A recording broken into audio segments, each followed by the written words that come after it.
visiteurs, afin de poursuivre la préparation de vos skis, après avoir fait l'affûtage et le fartage, on peut ensuite, pour des produits de compétition, appliquer plusieurs produits. On peut éventuellement utiliser du graphite. Après avoir mis vos bases, le farter et le racler de la même façon, c'est pour les vieilles neiges ou les neiges artificielles. Suivant l'état d'humidité de la neige, on pourra appliquer des fards plus ou moins fluorés. Ce sont les produits hydrophobes. On pourra ensuite mettre du liquide. Ce sont des fards qui accélèrent plus vite, c'est plus facile à mettre. À haut niveau, en compétition, on utilise l'accélérateur pour les 4 premières secondes de course, qui sont sous forme de blocs ou de poudre, qui s'applique à l'aide d'une feutrine ou d'un tampon liège. Il faut bien noter que ce qui est important, c'est la structure qu'on a imprimée sur la semelle du ski.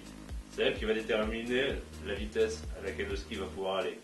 Il y a des structures plus ou moins profondes, dans des formes plus ou moins différentes, soit sinusoïdales, avec des profondeurs différentes. Généralement, plus la neige est humide, plus on utilise des structures profondes. On va prendre un exemple d'application de liquide. Pour cela, il faut des gants, bien sûr. Il faut que le liquide soit liquide et c'est assez difficile de le mettre sur la piste. Il est préférable de le faire à l'intérieur au ski room. Il suffit juste de l'appliquer avec un chiffon.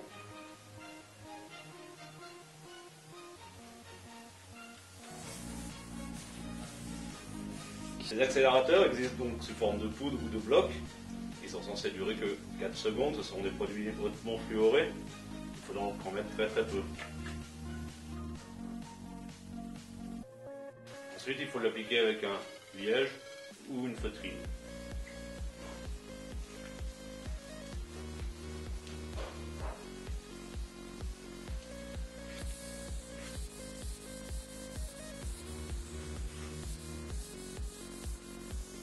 Pour l'application des blocs, il faut savoir qu'il faut appuyer très très légèrement. Si on en met trop, il va rester trop de fluor. Et c'est souvent pas nécessaire. Ça ne doit tenir que 4 secondes.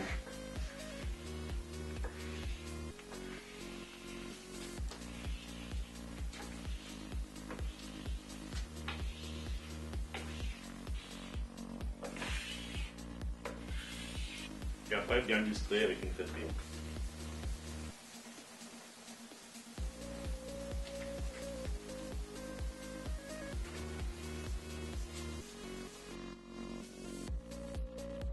C'est vraiment la structure qui va favoriser le glissement et procurer du plaisir, donc une pratique loisir.